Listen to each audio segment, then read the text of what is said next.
الحمد لله رب العالمين. الحمد لله الذي جعل الليل والنهار خلفة لمن أراد أن يذكر أو أراد شكورا. وأشهد أن لا إله إلا الله وحده لا شريك له، له الملك وله الحمد وهو على كل شيء قدير. وأشهد أن سيدنا محمدًا عبده ورسوله صلى الله عليه وعلى آله وأصحابه وسلم تسليمًا كثيرا. أما بعد، أيها المسلمون، اتقوا الله تعالى وأطيعوه وامتثلوا أمره واجتنبوا نهيه ولا تعصوه، واعلموا أنكم تعيشون أعمارا قصيرة وتحيون أياما معدودة، وأن الدنيا دار ممر وليست بدار مقر، وقد جعلها الله سبحانه مزرعة للآخرة ومحطة للتزود منها بصالح الأعمال، فاعبروها ولا تعمروها، وتزودوا منها بخير الزاد ليوم المعاد. وانظروا إلى ما أمامكم، وانظروا إلى ما أمامكم، واجعلوا الآخرة هي همكم. يا قوم، إنما هذه الحياة الدنيا متاع، وإن الآخرة هي دار القرار. من عمل سيئة فلا يجزى إلا مثلها، ومن عمل صالحا من ذكر أو أنثى وهو مؤمن فأولئك يدخلون الجنة يرزقون فيها بغير حساب. وقال الله تبارك وتعالى: إنما مثل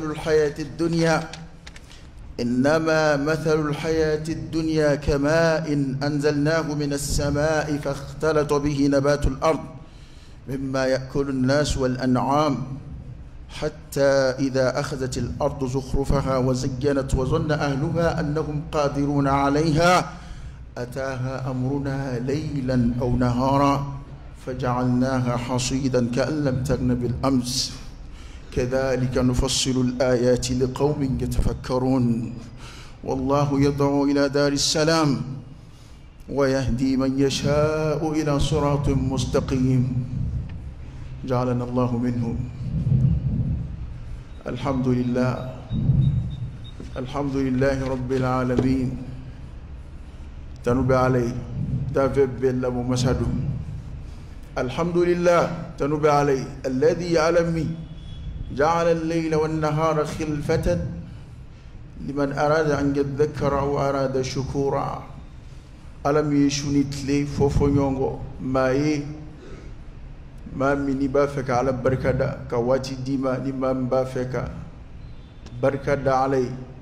ولي كواجو كواتي دوتكما أبي شيريا وعلى كلبان دياكا كشيريا على كركتشينياكا صلى الله عليه وآله وسلم ككشين ما شاما ينال فاكو جيدا على كركا صلى الله عليه وآله وسلم. أنا سمو أني ما سونا كتو على كران في تشينغا فكتا سيدو كل ملي كلمة وكو أي ولي داكا غربلا نداء التقوى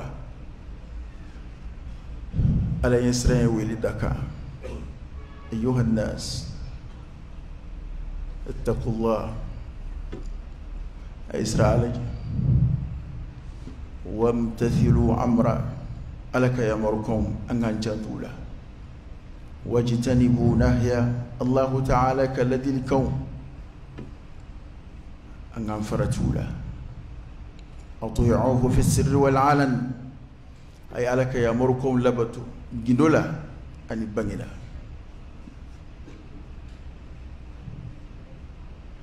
أنا دونكو أمفلن نجي من كنا تمسرا دولا سبتي روته جعلها الله مزرعة للآخرة يا لا رسنك يروي نعم بين نوكو إلا من رحم الله من قرآن فهم فوجيه كوكا أنا على كرك حديثه صلى الله عليه وسلم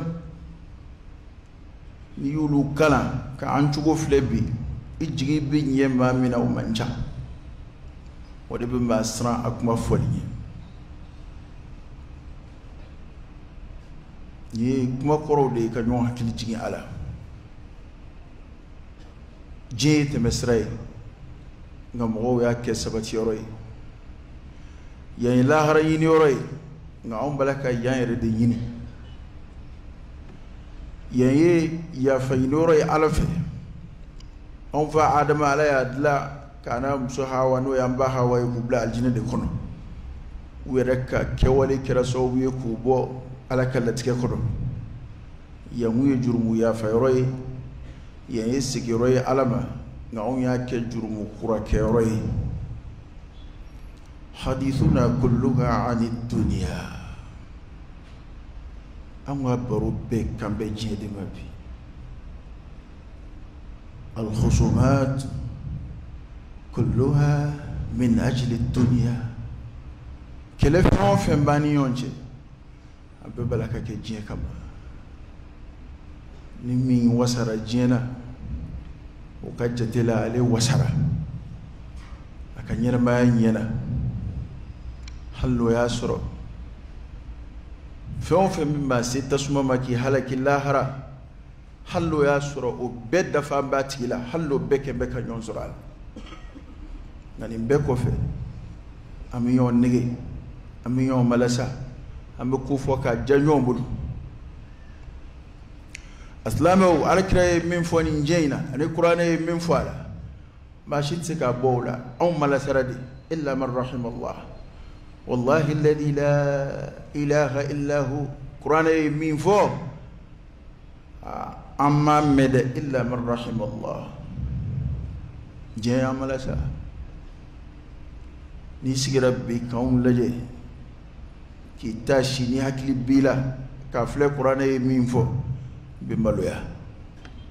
مالويا كوبا لبو كوبا كتا إسلامو كتشسري ukawulika jo uhami ukabulibuli ukoko ke abela fangama be jende no fe atela no fe wallahi ambe adon ko ni chenyi halla foli mandan tola asira yorola ayre asabati anga kumawla ka fo jien soro ere ban wasa ala dungo ko e kafiru de tabiyai ko jien masri la kafiru de nyekoro aya dola ya fati aya werela ko kafiru ulu de ubedi jiema umma farani jie u hakli sigirani jie u kajatela jien soro babo aw islam odi andali do la harala anda be saka kununa anda be alqiyama sanga sella ala ilaydu mununta mumini ba be tientiya ganiyo o laydu tientiya ufle katlaka na on kewale na antugo fle bi abi ijigim sede halon la haraku bara bilama nanti je sora la anfarti funafe ode jigelatike kodaire ni mbo we kelela ala ku bara nobi o ala ku nyire yele mana ko ke jeyini nay ala ku bara yele mana ma babara minge wala sai kala harasoro o baro famba be yele mana bi ko ke jenyini nay ka ke ka je pari ka ke ki ka je la cikin masri o be ko fe abiyon malasati fu ta qur'ane kalamani kana fo ko doya kuru wali ko kariya fo ka juya la kuma nunu ye kena kan kuma de banjena de te kunoy de alkira de fa sallallahu alaihi wa alihi wasallam jamakulu halakira ka ko anye abbe halakira jende no fe abbe halakira kuto jeni de la wa ayre famba be bo sray de kabi eta ina nsigira ka baroke laysa fi hadithina illa ad-dunya eki hakili jabo nay baru daw sikbi ambe mum baroke do ba hamina ka la harako yo do chesri mbe ate femi shi do ala kula ko do wan beke mbeka bloki boka bla jede no febi karamgo wedda ka jugu kala balutay illa man rahimallah ninjeng an hakila ko je keli chugomi ko de layni na kumbeti ala ba kete ka dikram sallallahu alaihi wa alihi wasallam وهو أفضل الناس على الإطلاق أريد كفسة كتم بكا سوسولي تمينا نا أنفلك وصوني فين بي أما كيكا دلوكي بو فين نو في بي على كرا موشي أنينا وكو يرمان نجيه كونو كا على كرا توجيه كونو صلى الله عليه وآله وسلم نبي ambe malasara illa man rahimallah abambe yana ko ni ka jenye na ko de ni ala chenye ne abambe yana ko ni jen soro la ko de layni soro le al-ghayatu hiya al-janna wa hiya sil'atullah ghaliya hiya al-janna islamaka layni ni yana mai na fengele ne do ya aljinay no soro la ye soro ke no ma soro ibulu la ngulum bora inna allaha ashtara min almu'minina anfusahum wa amwalahum bi anna lahumul janna ala mu'minun ni sawfe ku kana fulu sawfe ka sarake aljinadi bi ajigim shayara ejmei jonbe jonin kumbo je kabli folo ma do be ni nuwe baroke iko mini gere la don bawla ni gere la ala israel jomna wa soro no ya soro je kunta meka dai kuna inna kuma ihami kabbo ka nyeshi jema ibi wuli ka bati ko rok mo bino ba soro je te foye ibulo ka on te bide ngana hera malasa de hali komunu ye haramu jelewi ni ye bugune sorala ni ma farati ka baro boy ikram go yebbi aba fo ko fendo dawla wal ma ko abike chodi ko cienaw kadaka ale rabbe here min do sorala efe inje ala yimu fala aya flabia anga akili jagabo uka mai wajibi asrana farfai yawon chugula jebi wallahi ko afo chugo mayre ni yo fobbi ini mashiti yon famula ini mashiti ba'ala illa man rahim Allah jere haqiqa mi mumini kanga ke chugo mina jien kono wakawa ko yere mi hali jesri ka fenyini jien kono kanga nyini ka dine kudi kama on yere fambata nyino kama yere ala kira dillaka fa sallallahu alaihi wa alihi wasallam ako ko chamantiku de fitinintiku we lahara ko foni mamin ko nafolola ayi bolo keta akini fe anuma fe anyefe akofe o kore mami nyuma yake fi kulli majal bunda bela sira beddo fe nyuma yaka ngata sira o sira fe ayo fominge asurala ka fuku wa qalilum ma hum kuludun odum maka dogo ya dai e misigile fle na fulu ko hami min bela est ce que ibe ka hami kan na fulu soroka akeka shinji de trois e na fulu yini kunde ka sadakati bo chayawa e na fulu yini kunde ka nyuma ya chayawa e na fulu yini kunde ngasika ko bawke dine ko la ka islam ya demewa o ma min nje yini to ngolo labi abe femunu yini hal ya fi dala ba soro ikono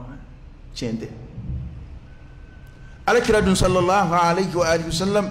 na kun ko bawnata atali alaka srafe akumbo dennata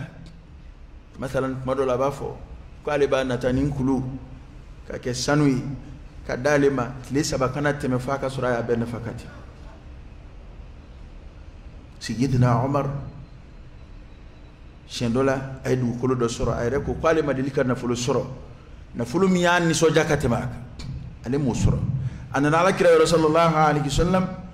ko ni ako bunya nda feka ke funga hakilla nda feka ni na fulu ndo da shife funga blasra kanyini ife mblasra ngakedi ala kira ko ka ke wakfu koroyti wakfu koroy ye na fulu min fleni ya bla ala ka boloka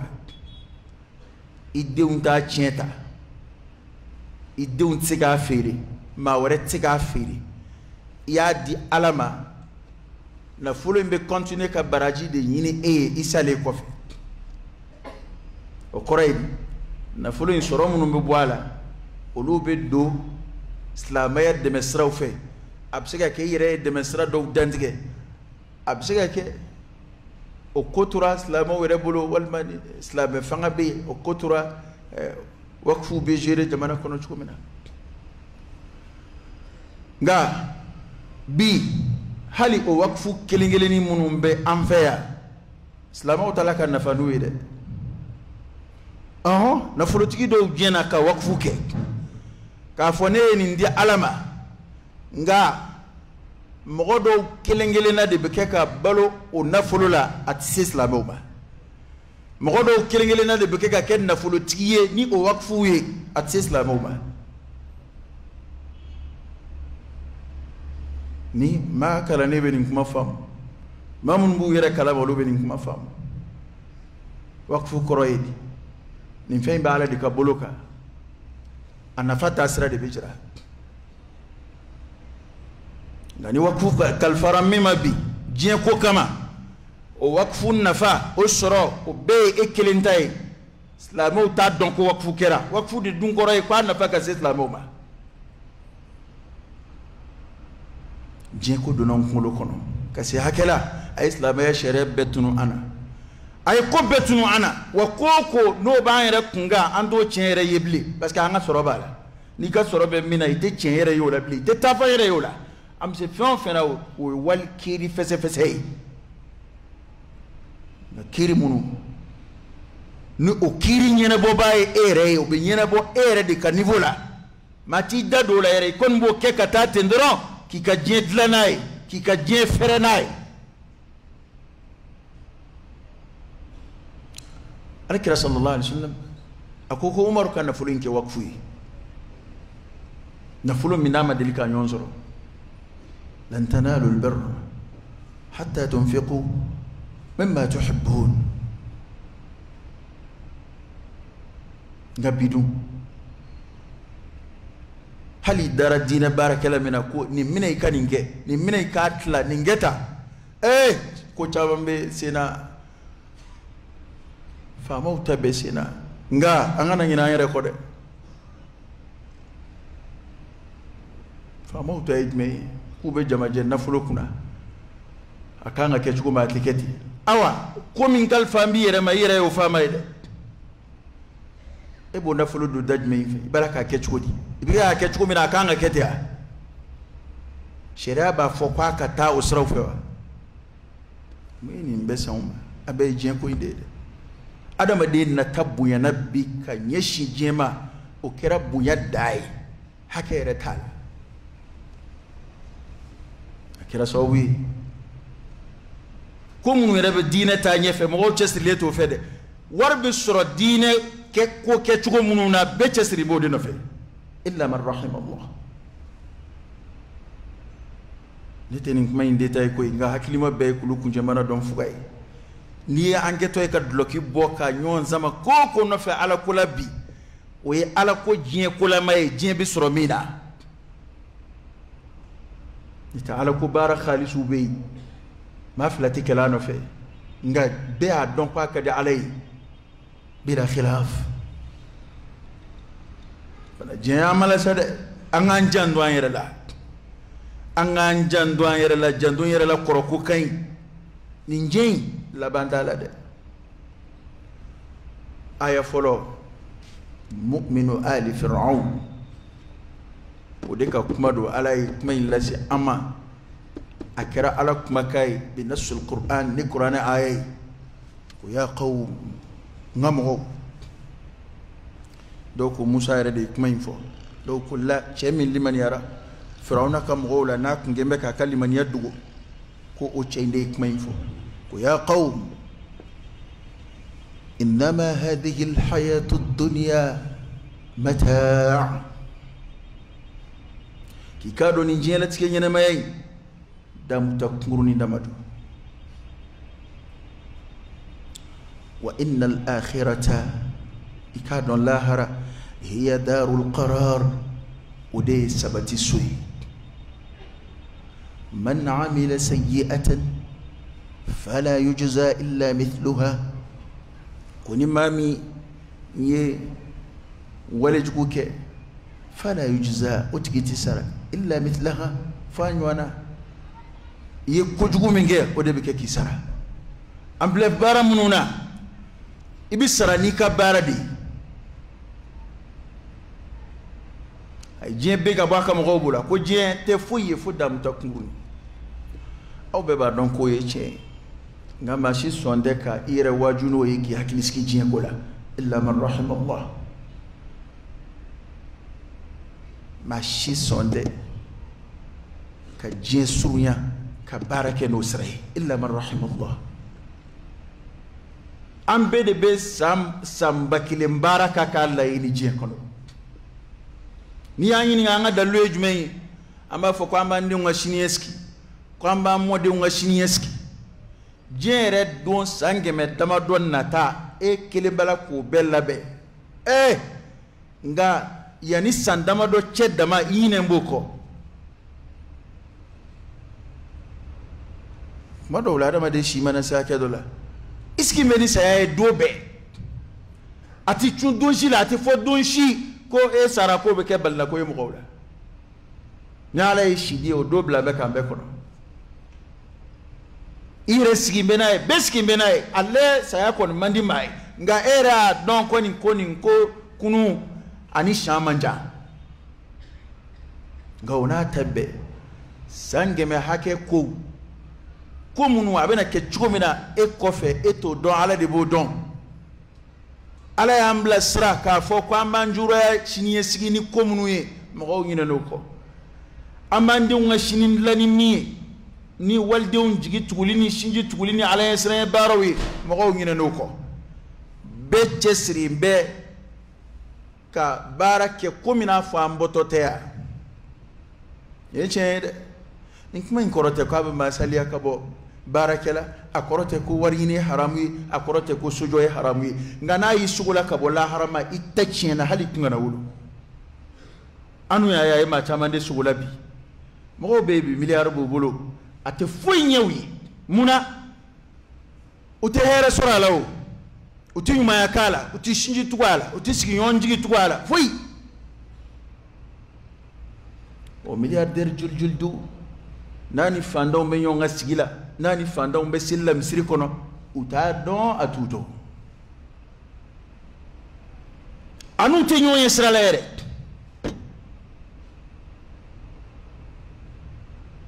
i ka alijinɛ sɔrɔ sira ɲuman ye maa minnu ye i t'u kalama yɛrɛ kira dun sallallahu alaihi wasallam ay ma jalaki ma min fale shiraka sigiyo kongototu o ye shukelen faye oni ma min era ta du bi mi reke e bi daki hakili jagabode mina ba faka mun ko kura wereke ngo unata be magote la harakula unata be kana fuluti do ala kula ngo o mo betlaka kashini qur'ana kala o mo be kashini wajuli kera ko ala de kadulu kulu balaka na fulu yina ala ko de demeni kama kala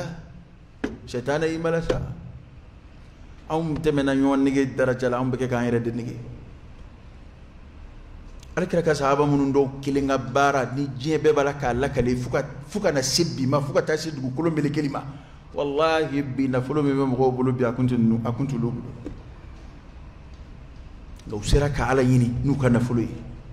usiraka ala yini we shi hake min balu ibi don ba do shi hake me abikiyena ni yu ka doni kono bare abikiyena ku ye sangeme flade balu du ko lokoka ado mate me sambi dama doka ga yu ko nyene ma bedo ala ko dafe kuni njeng mata awre ka chugo yani lajeki afama yo be kunche chugo mina ana folutike yo be kunche chugo mina akene be kunche chugo mina akorota be kunche chugo mina o te ka fokiye ko jugu ke ala la koy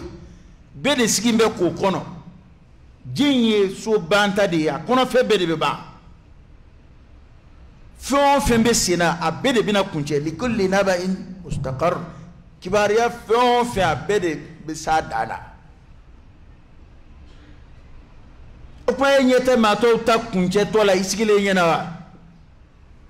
balma ya wara tanto mi ala chew ambe da makaka alala beda makaka ni nyena may nchuko yawla ad-dunya sarra'un wa dharra man sarrahu zamanun sa'atuhu azman je de wati do bi ni soja wati do bi ni sokoya je ni soja ko ni sokoya ko wi je geleyo ni no yawi beski mbe ka dungele do kono amana ke chuko chuko hal na dana saya sikarama hal na dana saya banama hada madun ka tashi ka dogon as-sa'idu man wa'iza bi ghayrihi jomuna di de ma min wajura ni ma ware akwa ka mo ma kika do je wati kurni akwa ka do lahara de sabati suyi lahara hiya darul qarar woni ma mi jugumangeya ibi sarano lahara koni mami nyumange chela wal mamsula kasoriye mu'mini barany ma bisgi limaniya de kanili limaniya te barany ma ti nafa koni mu'mini che barany mange wal mu'mini musu ni mami ngera nyumange la ye mu'mini ko o mo olu de binadu aljina kono ni aljina soro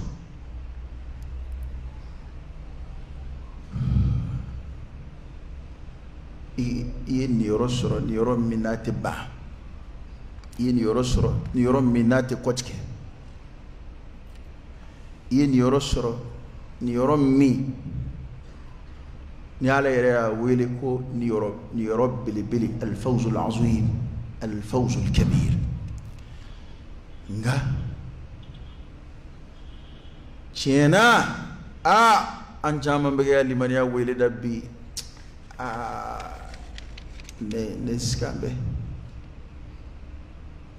ka fomba bedda kula katlaka ifarfa akula kasini hakema anda inda matamana Allah haraku farfa rabbi an so kadini koko ebi afambashi te la haraku kuma aka gelen a folika gelen ambe da makakana ame ni sojani komunu ebi afambashi aljina ko kuma wera ni baraji ko kuma kera siza komi oye folo wajulu de ba foye burus kono wajulu de halna be wajuli ke kuma do ba soro wajuli bebe ka beba yele maka beke politiki wajuli ka be yele ma ko ere be a benye sina jien ko de masa ko yire be an kuma be be kan be jien de masa illa man rahimallah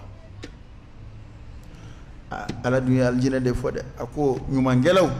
kulu lebina do aljina kono yurzaquna fiha bighayri hisab ku bina garsi aljina kono kasoro fese li fuy taala jetere taala aya flanana ala yɛrɛ ye misaliya ka jira ana ako innama mathalu alhayati dunya kama in anzalnahu min as-sama ko diɲɛ misaliya bɛ komi an ye ji min jigi ka bɔ kabakolo la komi samiyɛ mana se n'an ye ji jigi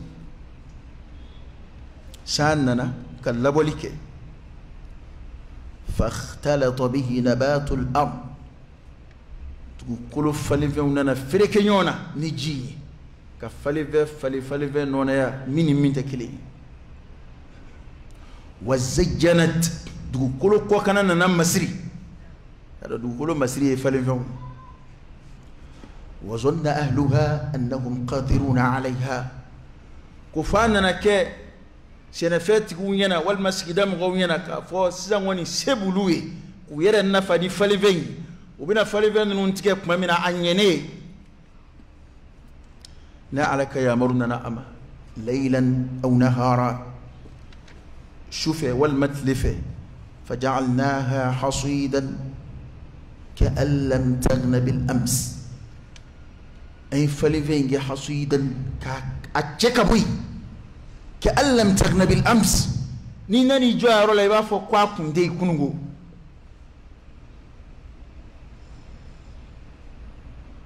n'i ye tasuma don kungoda tule la k'a jeni k'a jiri kɛnɛ na fɛn bɛɛ k'a bɛɛ jeni ka bɔ yen kunungo maa min ɲɛ b'a a nugulen la n'a nan'i jɔ k'a filɛ a bɛ kɛ cogo di ka'an lam taghna bil ams i b'a fɔ ko nin yɔrɔ kun tɛ yen kunun wa ala b'a la ka nin de ni ɲɛnamaya misali aw yɛrɛ ɲɛ b'a la fanga dɔw filɛ fanga dɔw tɛmɛna fanga joli tɛmɛna e yɛrɛ n'i ka denmisɛnya sigilen ɲɛna yan i b'a fɔ ko kuma faamaya kɛ ka kɔrɔ ko ba joli joli kɛra yan ka tɛmɛ n'a kɛn bɛ bi komi u kuma kɛ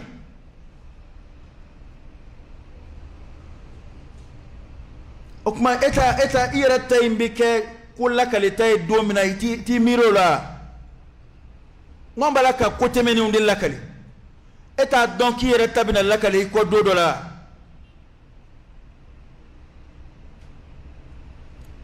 an filɛ ko o ko la nin ye ko de bɛ kɛ komi a kuma kɛ ɲuman don juguman don ko in yɛrɛ de bɛna tunu i b'a fɔ ko a kun tɛ yen kullu man alayha fan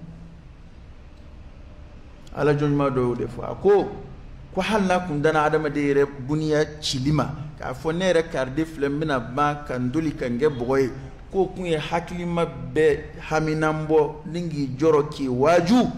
janko n'a fɔra ko lahara ko b'a kɔfɛ ko adamaden yɛrɛ ka ɲɛnamaya banni adamaden ko ka d'a yɛrɛ ye cogo min na k'a fɔ ko e karisa de filɛ nin ye i ka ko banna i sara i tolila i filila bɔgɔ jukɔrɔ i kɛra bɔgɔ ye ko o ɲɛsiran ye kun kan ka maa waaju janko ni sakakunu b'o kɔfɛ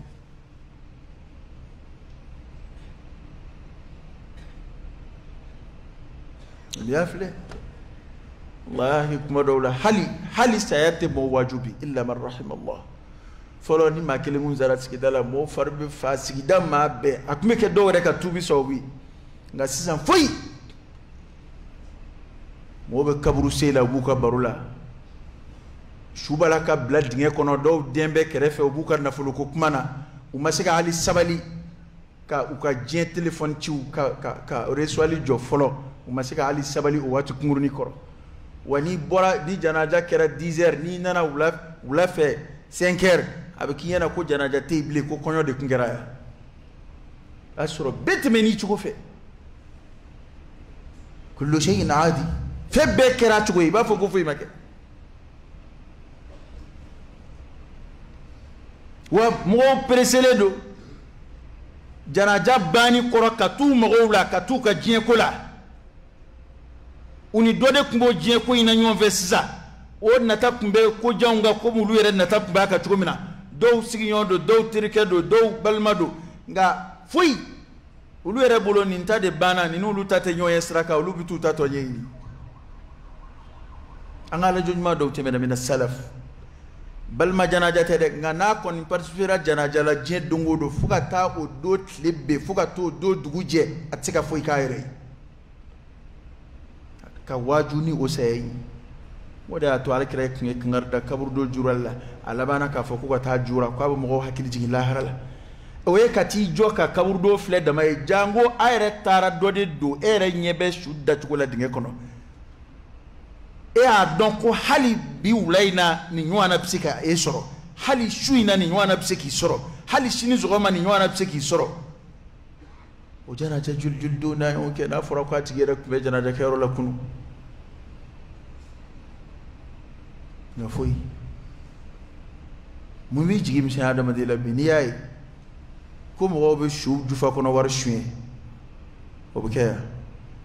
ma do ka jete la dambe ala la dambe la harala ma sale urgence kono ba ka téléphone shuin war munun tura du fa kono o bo shuin ma keli ka accident ke ka kiringara ka da jolla fe munun ba kuna mo bo shuin docteur bo fura shuin ma do sato ka fura ku lu shuin ko fere ko warke ka ka jedla ma do be kaburu la dugutla fe lu be shu daju ni shu kasange ko ku yini ku bina jeyini na an ko be kera jen ko yi adama de bo wajuni mu yeble ne ko balaw jume me na du kolo ko ka mi mo kamana gwan kan da bo yorodon balaw jume be na du kolo ko ka komba an yere kala lafli ko da bo yorodon ay mun do alay sabi ay mun ga alay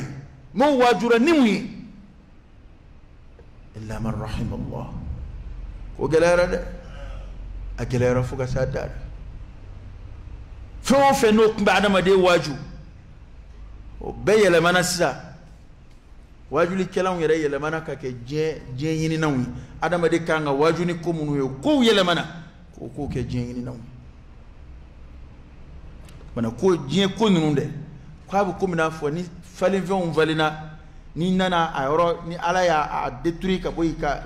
tasuma do jiri kenana ka bejeni ka ba ka sura yoro tule kundo ka dibi ko anga ni je ko nyuma nunu de bete ere mana ko kan kuma mina awere nyebala ala ere wajuli di awma bi folo ma mo soro ere bi awere bay ma fa mala mafle nganya aka dunduma mfle awa a fanga dabla do fle ni o fla be jafle folo mo ko ndo soro kumba baro dama de nga bi fanga koromun tiena a fanga kadi kuma mina uko kuma uye kuma munun foku to fa bayala uye kuma munun ge kuto fa bayala o jafle u fandana ma were kaso buda dina manye bola wal ma were desele sigile sokono u nyebola akira aw munun nyana aw fana nyebala ga halsa bede be nganya na de ko jien ma shita fa lahara illa man rahim Allah hey in kuma nun te kuma jugu ye koy ay to ngani ndo fo nyoye kuma dowla ete do kera jien ko la sade ma te fa jien na koy ma ti jien soro de ay ibi hakli de siafe fana koni nana kana yoro infle bay abake ka allam tagna bil ams ko abake komi fuy kundi ya kunungo ala ko kadhalika nufassilu al ayati liqaumin yatafakkarun ko abeni njugode lambe aya wala mgowi mam numbu miri mam be miri o de ben yede min di miri o bolo ni kuma jumo bon o tanyana ma taala ya abike chugodi aqulu qawli hadha wa astaghfirullah al-azim al-jalil li wa lakum fastaghfiruhu innahu huwa al-ghafur ar-rahim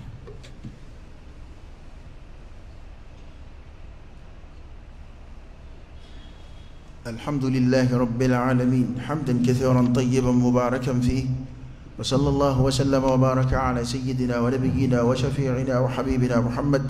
وعلى آله وأصحابه وسلم تسليما كثيرا والله كعلد يدعو على بولده إلى دار السلام كتاكش السماء ويهدي من يشاء كعلى بما كان دني ما مياجا إلى صراط مستقيم كتاسرم سرمنا تلينيد يا رب على كان كعلى بولده كتاكش السماء ambe kishi minyini kishi rere abisura aljina de kono de yanda kishi soyede ma koromadu aljina de to wala ko daru salam ngishira juguma bema otisoroya abada mashiti kisi juguma bema ya ni kishira doma dobi soro nga aljina de togo wela ala fe ko darus salam ko kishisu ko wala de makanda ni mami aja kata sirat lenema ni konna njey mbake nyere mbake mo anga kliski jien ko fe ce ko gela rabbi da anga kliski jien ko fe jango ala ko baraw anga ala ko baraw na ma fi tsika nafa sori ka ala ko barala de ngani ya nafa ko kika bazi ni mi chudo ika ala ko dabe ke jien ya de ika ala ko no dabe ke jien anga klito nada ibe koko ke ala kula aka ala jati jeni ni kama aka Allah harasara kama ni ala nyine ni na ka fe wora mindi teme tola mama oyo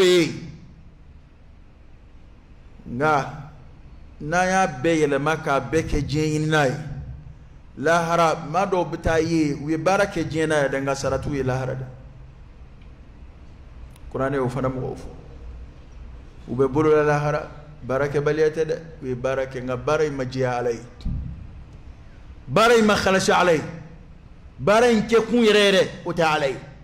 angan duskun kele duskun be kele ka duskun kala duskun kono barawla kuma adama de farkulo kala kene ba barawla chukumina seli farkulo ka kene kan baray duskun fana saniyali ki ka qasdunye ikallayini barala ko onye ko ke alay ko ke lahara yini tango laje o ko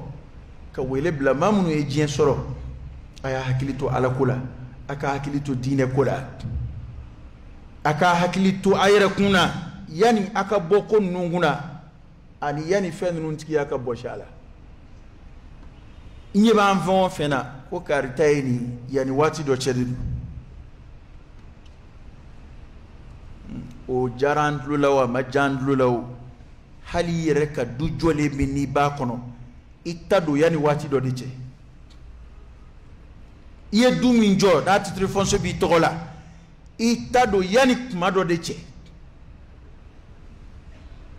mana laje ni bi minge yano kuma ka dafa na fulo munum bi togola itado yani kuma do ce fon bi togola itado yani kuma do ce mana ngana yere malasa o ko alay ma fla marakal fama o mala lahara ala bi yinga yu mara chudi mamunu be jama je ko kuna mamunu be jama kungo kaka nyenebo hali ma fla wala kire de laka kangar da ka sahaba ke do ako kana bla hali ma fla ka nyemo yala kire kangar da nginin naw ni ye ka kele ka no fe la dire ko ti kono te mamunu bu yere kalama mamunu be sran akungonye olu be karaba ku bla la di utisha lekira sallallahu alaihi wasallam akmu mawde karaba ku bla nyemo yala be boli wa o mo façon de kungo kada alkire nyema yala sallallahu alaihi wasallam sayyidina umar mamina kira khalifa na ko abi min bla mina utisha na ko abi min bla mina utisha akok manabina yela jiri kaka jutke niwa awde ne bla kula ma munabe ba kwati ndeme asurla kana kara mo karabal dabne ni mim siga minge ka nya bo karaba kablo la halu mandoui nabiyon bebe bulla ko nyemo yow no fe be illa man rahimallah be ko ayem la kuna be ko ay nga nyemo koy layni min bila ala badon innahu alimun bi dhati as-sudur enfin wallahi ebalaka ko min layni bi min fo mo ko wi ne mo ko foytoda ibsiga mo mala sake am layni munun fo o te fuyi ibi mire re yini da ala de bodo kabe mo miri ala ya don kibino miri min bi kono ikal layni re mi koina ni nyemo ya kanudo ni bunya yini do ni nafolo yini do ni jien yini do ni togo yini do ni fendo o tega do ala konna awalaysa Allahu bi'alama بما في صدور العالمين بلى fɛn o fɛn b'an fɛn o fɛn kɔnɔ Ala b'a dɔn kɔni dusukun saniya o de ye Ala ka yɔrɔ filɛta ye e m'a bi an bɛɛ cɛsiri dɔn an kɔ kana de fɛ wa pari ŋaɲa in an bɛɛ cɛsiri m'o de fɛ illa man rahimallah k'an ye cogo ɲɛ k'an suraya ɲɛ o ye mɔgɔw ka yɔrɔ filɛta ye ne m'a fɔ o ye haramu ye dɛ nka n'i ye mɔgɔw ta saniya Ala bi yɔrɔ min filɛ i t'o saniya Ala bi yɔrɔ jumɛn filɛ jɔn dusukun a n'a ka walikɛtaw Ala b'olu de filɛ Ala mago t'an suraya la i ka fini ka ɲi i ka fini man ɲi Ala mago t'o la i yɛrɛ ye cogo cɛ ka ɲi cɛ man ɲi Ala mago foyi t'o la Ala mago bɛ jumɛn na i b'a la ka mun kɛ ani mun b'i kɔnɔ n'an ye mɔgɔw ta cɛ ɲɛ mɔgɔw ɲɛ kɔrɔ maa bɛ fini don mɔgɔw ɲɛ kɔrɔ la de kama munna Ala bɛ yɔrɔ min filɛ ani Ala bɛ wale minnu filɛ an t'olu lajɛ halalu donna an ka diinɛ baara la bi dɛ an kan k'an yɛrɛ surunya ni Ala la ni fɛn o fɛn a yɛrɛ bɛ ɲini ka surunya baara yɛrɛ de ka sɔrɔ an dɔ bolo min b'a la ka kɛ Ala jaati kama i tɛ foyi wɛrɛ ɲini a na Ala kɔ o baara de bɛ kɛ ka dɔgɔya ka d'a kan n'i y'a tigi yɛrɛ ka tasarufu lajɛ n'i y'a yɛrɛ cogoya lajɛ b'a sɔrɔ laɲini kɔni y'a bolo min ye ko in na dɔrɔn o ye diɲɛ ko de ye n'a y'o sɔrɔ a la a fari bɛ funu a fɛ ka taa fɛ n'a m'o sɔrɔ a la e ta ye bi bɛɛ bɛ waso ɲɔgɔn na ni diɲɛ de ye wa kuranɛ yɛrɛ y'o min lagosi k'o buruja min ta ye bɛ waso n'a nɛ ye walima min bɛ waso bi lisanil hal n'a cogoya ye dɔw ta ye u bɛ waso kɛ ni kumakan ye nka dɔw ta u bɛ waso n'u ka lahalaya cogoya de ye bɛɛ maa caman yɛrɛ ɲɛna bi ni i ye maa tɔw da diɲɛ ko la dɔrɔn a banna i wasara maa o maa mana fɔ k'a bɛ tiɲɛ f'i ye o ye hasidi ye maa o maa mana fɔ k'a b'i bilasira o ye hasidi ye e ta in kɔni bɛɛ de b'e ta in kɔnturu la e ta in ɲɔgɔn tɛ diɲɛ na Alakira dun ye mun fɔ a mɔdenkɛ ye sallallahu alaihi wa sallam a ko kana fadenya sama i ni maa si cɛ diɲɛ ko la ni Alakira yɛrɛ ka bilasiralikan ye a yɛrɛ wolo mɔdenkɛ ye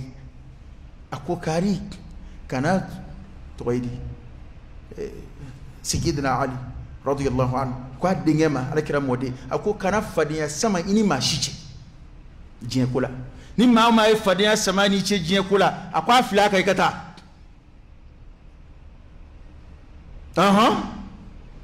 ko nka ni Ala ko don a sama sa dɛ fo fini ka fo nɛrɛ bɔ wa fi dhalik falyatanafasi almutanafisun limithli hadha falyamal al'amilun n'an bɛ fadenya ɲɔgɔn na an ka fadenya ɲɔgɔn na Ala ko la an ka fadenya ɲɔgɔn na Ala ko baara la waritigiw ka fadenya u bɛ fadenya ɲɔgɔn na misiri jɔ de la fo n'a kɛra wasolama ye dɛ kari y'u ka dugu ta kɛ tan n b'a jira a la ko fɛn bɛ ne kunna ka tɛmɛ a kan n kan d'o ma dɛ nka kari ye misiri dɔ jɔ Ala jaati kama n yɛrɛ bi n dogo ka taa dɔ jɔ nin kin na Ala jaati kama n y'a mɛn ko a ye 2 jɔ n bɛ n ta kɛ 6 ye n y'a mɛn ko a ye 10 jɔ n bɛ 20 jɔ waso tɛ yɛrɛ jira tɛ i yɛrɛ t'a fɛ maa k'a dɔn an b'o la wa u bɛ fadenya ɲɔgɔn na miskinaw dumuni na wa u bɛ fadenya ɲɔgɔn na dɛsɛbaatɔw jigi tuguli la wa fadenya jumɛn b'aw ni ɲɔgɔn cɛ Ala ka bɔda ka ɲi Ala k'an sutura Ala ka laban ɲuman d'an bɛɛ ma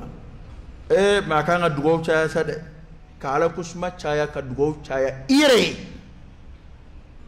adamaden ka dugawu k'i yɛrɛ ye limaniya ko la Alakira sallallahu alaihi wasallam kana yakhafu ala nafsi kira y'anw de kalan ne tɛ siga kɔni tɛ kira la nka kira yɛrɛ de tun b'a fɔ ya muqallibal qulub thabbit qalbi ala dinik parce que n'i y'anw lajɛ bi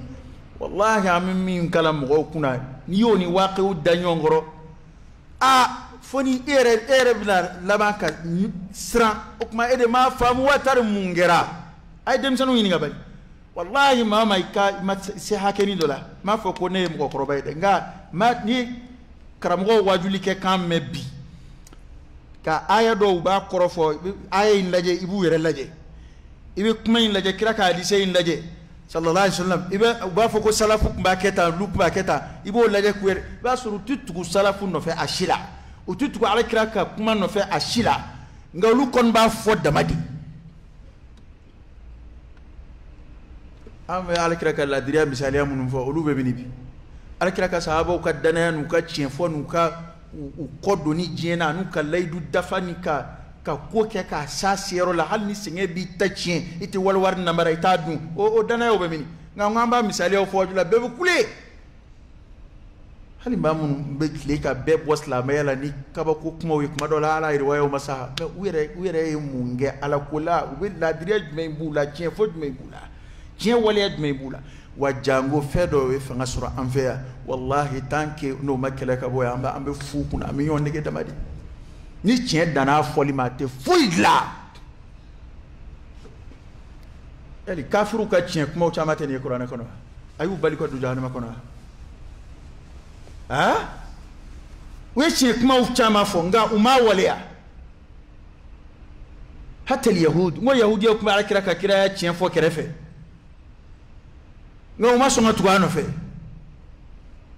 tien kuma foli nani walea matanyo fe ode ato ala wele bla mu'minu ma ko ya ayyuhalladhina amanu ittaqullah wa kunu ma'as sadiqin ay ke tien tigula koreid صدق قولك بعمل ibikuma min fo barake ka tientiyeke ede ma fo ko ni nganya amuna yere te dokala ede ma fo ko ni manywa muna o ere tabiyai atamuruna an-nasa bil birri wa tansawna anfusakum wa antum tatluna al-kitab afala taqilun ni furuba kumadu ambe ka fleka yere laje nga yere laje doni nga kliski jien ko fe anga lahara ko buya nga nyina mayala nga lahara ko kan hami nje yala de ambla anga ko bala de ka ambaloli ala yo laydu ta ay angar sigeli ala yo laydu ta ay nga yandla ko mi ngama o ya batuli ya rabbi alaka batuli no ya amma ay gar ske mi laydu ta ay ya rabbi alaka ni rabbu ya ula alaka bodaw ka ay alaka antlu magi anga jamana alaka baski alaka hera to ko alaka njenya alaka laharanye ala be fon fen di amani njena alaka andeme ka ala jeni na be fon fen no ban sugula ka bo alama alaka no do angar sigela fon fen no be ke sobu kan sugula ka bo alama njena ya alaka koroni tlebido anoche alaka aljina no ya ay baraw bara ban suru ya aljina la ya rabbi alaka ambla usraka alaka ankishi tasmama sababu anzi tasmama ya rabbi alaka do anoche alaka ambalo aslama ya chenka alaka amfatu liman yadatuka labangu ma ba ala di bulu ya rabbi alaka di amma alaka amme ka ala batu amme batu munum ke ala ku jiya alai ala ku saraki aljinai allahumma salli ala sayyidina muhammad wa ala ali sayyidina muhammad wa sallim اللهم إنا نسألك الهدى والتقى والعفاف والغنى ونعوذ بك من الفقر إلا إليك ومن الذل إلا لك ومن الخوف إلا منك ومن التوكل إلا عليك ومن الرجاء إلا من عندك ولا تخيب فيك رجاءنا وصل اللهم وسلم وبارك على سيدنا ونبينا وشفيعنا وحبيبنا محمد وعلى آله وأصحابه وسلم تسليما كثيرا سبحان ربك رب العزة عما يصفون وسلام على المرسلين والحمد لله رب العالمين قوموا إلى صلاتكم يرحمكم الله